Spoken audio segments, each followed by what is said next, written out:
It's often said that you can tell a lot about a person by looking at what's on their bookshelves. What do my bookshelves say about me? Well, when I asked myself this question a few years ago, I made an alarming discovery. I'd always thought of myself as a fairly cultured, cosmopolitan sort of person, but my bookshelves told a rather different story. Pretty much all the titles on them were by British or North American authors, and there was almost nothing in translation. Discovering this massive cultural blind spot in my reading came as quite a shock, and when I thought about it, it seemed like a real shame. I knew there had to be lots of amazing stories out there by writers working in languages other than English, and it seemed really sad to think that my reading habits meant I would probably never encounter them.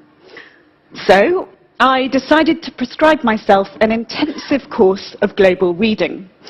2012 was set to be a very international year for the UK. It was the year of the London Olympics, and so I decided to use it as my time frame to try and read a novel, short story collection, or memoir from every country in the world. And so I did. And it was very exciting, and I learnt some remarkable things and made some wonderful connections that I want to share with you today. But it started with some practical problems. Now, after I'd worked out which of the many different lists of countries in the world to use for my project, I ended up going with the list of UN-recognised nations, to which I added Taiwan, which gave me a total of 196 countries. And after I'd worked out how to fit reading and blogging about roughly 4 books a week around working 5 days a week, I then had to face up to the fact that I might not even be able to get books in English from every country. Only around 4.5% of the literary works published each year in the UK are translations, and the figures are similar for much of the English-speaking world, although the proportion of translated books published in many other countries is a lot higher. 4.5% is tiny enough to start with, but what that figure doesn't tell you is that many of those books will come from countries with strong publishing networks and lots of industry professionals primed to go out and sell those titles to English language publishers. So, for example, although well over 100 books are translated from French and published in the UK each year, most of them will come from countries like France or Switzerland. French-speaking Africa, on the other hand, will rarely ever get a look in. The upshot is that there are actually quite a lot of nations that may have little or even no commercially available literature in English. Their books remain invisible to readers of the world's most published language. But when it came to reading the world, the biggest challenge of all for me was the fact that I didn't know where to start. Having spent my life reading almost exclusively British and North American books, I had no idea how to go about sourcing and finding stories and choosing them from much of the rest of the world. I couldn't tell you how to source a story from Swaziland. I wouldn't know a good novel from Namibia. There was no hiding it. I was a clueless, literary xenophobe. So how on earth was I going to read the world? I was going to have to ask for help. And so, in October 2011, I registered my blog, ayearofreadingtheworld.com, and I posted a short appeal online. I explained who I was, how narrow my reading had been, and I asked anyone who cared to leave a message suggesting what I might read from other parts of the planet. Now, I had no idea whether anyone would be interested, but within a few hours of me posting that appeal online, people started to get in touch. At first it was friends and colleagues, and then it was friends of friends, and pretty soon it was strangers. 4 days after I put that appeal online, I got a message from a woman called Rafida in Kuala Lumpur. She said she loved the sound of my project. Could she go to her local English language bookshop and choose my Malaysian book and post it to me? I accepted enthusiastically, and a few weeks later a package arrived containing not 1, but 2 books. Rafida's choice for Malaysia, and a book from Singapore that she had also picked out for me. Now, at the time, I was amazed that a stranger more than 6,000 miles away would go to such lengths to help someone she would probably never meet. But Rafida's kindness proved to be the pattern for that year. Time and again, people went out of their way to help me.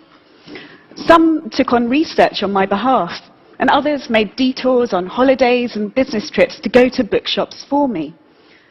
It turns out, if you want to read the world, if you want to encounter it with an open mind, the world will help you. When it came to countries with little or no commercially available literature in English, people went further still. Books often came from surprising sources. My Panamanian read, for example, came through a conversation I had with the Panama Canal on Twitter. Yes, the Panama Canal has a Twitter account. And when I tweeted at it about my project, it suggested that I might like to try and get hold of the work of the Panamanian author Juan David Morgan. I found Morgan's website and I sent him a message asking if any of his Spanish language novels had been translated into English. And he said that nothing had been published, but he did have an unpublished translation of his novel, The Golden Horse. He emailed this to me, allowing me to become one of the first people ever to read that book in English. Morgan was by no means the only wordsmith to share his work with me in this way. From Sweden to Palau, writers and translators sent me self-published books and unpublished manuscripts of books that hadn't been picked up by Anglophone publishers or that were no longer available, giving me privileged glimpses of some remarkable imaginary worlds. I read, for example, about the southern African king, Gungunana, who led the resistance against the Portuguese in the 19th century, and about marriage rituals in a remote village on the shores of the Caspian Sea in Turkmenistan. I met Kuwait's answer to Bridget Jones. And I read about an orgy in a tree in Angola. But perhaps the most amazing example of the lengths that people were prepared to go to help me read the world came towards the end of my quest, when I tried to get hold of a book from the tiny Portuguese-speaking African island nation of São Tomé and Príncipe. Now, having spent several months trying everything I could think of to find a book that had been translated into English from the nation, it seemed as though the only option left to me was to see if I could get something translated from scratch. Now, I was really dubious whether anyone was going to want to help with this and give up their time for something like that.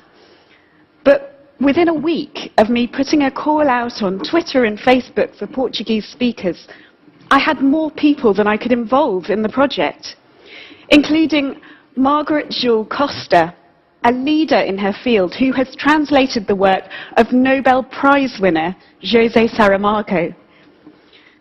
Now, with my 9 volunteers in place, I managed to find a book by a Santomian author that I could buy enough copies of online. Here's one of them.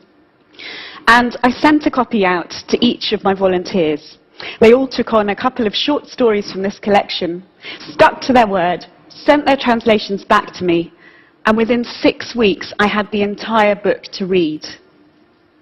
In that case, as I found so often during my year of reading the world, my not knowing and being open about my limitations had become a big opportunity.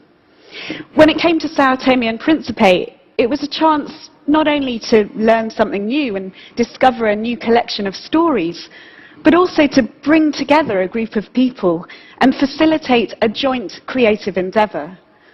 My weakness had become the project's strength. Now, the books I read that year opened my eyes to many things. As those who enjoy reading will know, books have an extraordinary power to take you out of yourself and into someone else's mindset, so that, for a while at least, you look at the world through different eyes. That can be an uncomfortable experience, particularly if you're reading a book from a culture that may have quite different values to your own. But it can also be really enlightening. Wrestling with unfamiliar ideas can help clarify your own thinking. And it can also show up blind spots in the way you might have been looking at the world.